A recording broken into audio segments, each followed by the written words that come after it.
돌아가신 어머니가 꿈에 나타나 제 이름을 부르셨습니다. 저도 모르게 손을 뻗어 따라가려던 순간 소스라치게 놀라며 잠에서 깼죠.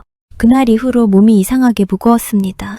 예로부터 우리 어른들은 이 꿈을 절대 그냥 넘기지 말라고 하셨습니다. 죽은 사람이 부를 때 대답하면 안 된다. 따라가면 더더욱 안 된다. 어레이지하게 한 번쯤은 들어보셨을 겁니다. 그런데 왜 그럴까요? 단순한 미신일까요? 아니면 그 안에 조상들이 남긴 지혜가 숨어 있는 걸까요? 오늘 이 영상을 끝까지 보시면 이 꿈이 정확히 무엇을 뜻하는지, 부르는 방식에 따라 해석이 어떻게 달라지는지, 그리고 꿈을 꾼 다음날 무엇을 해야 하는지 전부 아시게 됩니다. 특히 5번째 내용은 꼭 기억해 두세요. 먼저 기본부터 짚고 가겠습니다. 왜 하필 돌아가신 분이 꿈에 나오는 걸까요? 우리 전통관념에서 사람은 혼과 백으로 이루어져 있다고 봤습니다. 혼은 하늘로 올라가고 백은 땅으로 돌아간다고 했죠.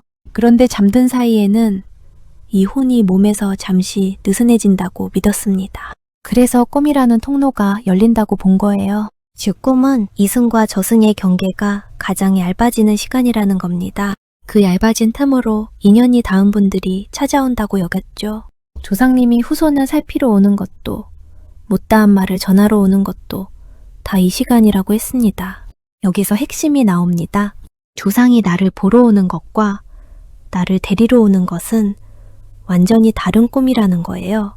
그럼 그 차이를 어떻게 구분할까요? 지금부터 하나씩 알려드리겠습니다.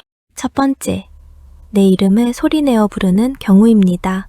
이게 가장 조심해야 할 형태입니다. 옛 어른들이 대답하지 말라고 신신당부하신 이유가 여기 있거든요. 이름을 부른다는 건 부르는 쪽이 나를 특정해서 찾고 있다는 뜻입니다. 그냥 지나가다 마주친 게 아니라는 거죠. 전통 해몽에서는 이름을 부르는 소리에 대답하고 따라가는 꿈을 기력이 빠지는 꿈으로 봤습니다. 실제로 이런 꿈을 꾸고 나면 며칠간 몸이 무겁고 입맛이 없다고 하시는 분들이 많더라고요. 우연이라기엔 증언이 참 많습니다. 다만 겁먹으실 필요는 없습니다. 꿈에서 대답하지 않았거나 놀라서 깼다면 그건 오히려 잘 넘긴 겁니다. 몸이 스스로 알아차리고 깨워준 거니까요. 두 번째, 손짓을 하거나 손을 잡아 끄는 경우입니다. 말없이 저쪽에서 손만 까딱까딱하는 꿈 꾸어보신 분 계실 겁니다. 이건 부름의 강도가 한 단계 더 센 것으로 봅니다. 특히 손을 잡았는데 그 손이 차가웠다면 더 눈여겨보셔야 하죠. 반대로 손을 잡았는데 따뜻했다. 그리고 그분이 내 손을 잡고 어딘가로 가는 게 아니라 오히려 나를 밀어냈다. 이건 전혀 다른 꿈입니다. 지켜주는 꿈, 액을 막아주는 꿈으로 해석하거든요. 잠깐, 여기서 아주 중요한 게 있습니다. 세 번째 구분법이에요. 바로 표정입니다. 돌아가신 분이 환하게 웃고 계셨다면 대부분 좋은 꿈입니다. 집안에 경사가 있거나 걱정하던 일이 풀릴 징조로 봤죠. 특히 그분이 좋은 옷을 입고 있거나 밝은 곳에 서 계셨다면 더 좋게 봅니다. 문제는 표정이 없거나 슬퍼 보이거나 무언가 말하려다 마는 경우입니다. 이건 전하고 싶은 말이 남아있다는 뜻으로 해석했습니다.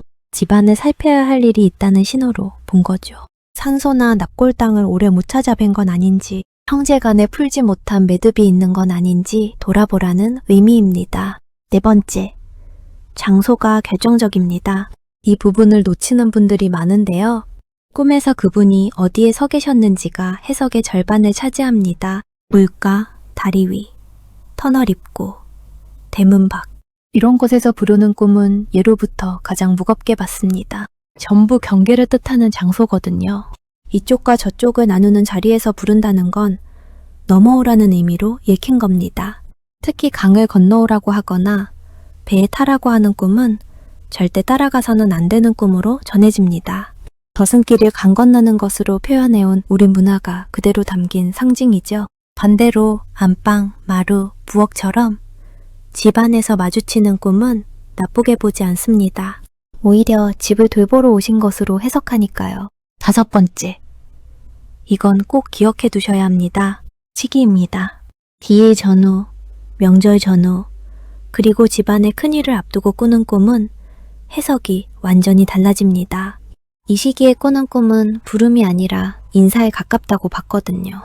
돌아가신 지 얼마 안 된 분이 자주 나오는 것도 자연스러운 일입니다. 그리움이 깊을수록 꿈에 자주 나오는 법이잖아요. 이건 흉몽이 아니라 마음이 아직 그분을 보내드리지 못한 겁니다. 겁내지 마시고 오히려 반갑게 여기시면 됩니다. 6번째, 의외로 아주 좋은 꿈인 경우도 있습니다. 조상이 무언가를 건네주는 꿈은 대표적인 길몽입니다. 곡식, 돈, 그릇, 열매 같은 걸 주고 가셨다면 재물운이 들어온다고 봤죠. 예로부터 조상덕이라는 말이 괜히 나온 게 아닙니다. 또 야단을 치는 꿈도 나쁘게만 볼 게 아닙니다. 무섭기는 해도 미리 조심하라는 신호로 해석했거든요. 경고를 해준다는 건 여전히 나를 지켜보고 계시다는 뜻이니까요. 자, 그럼 이런 꿈을 꾸었다면 무엇을 하면 좋을까요?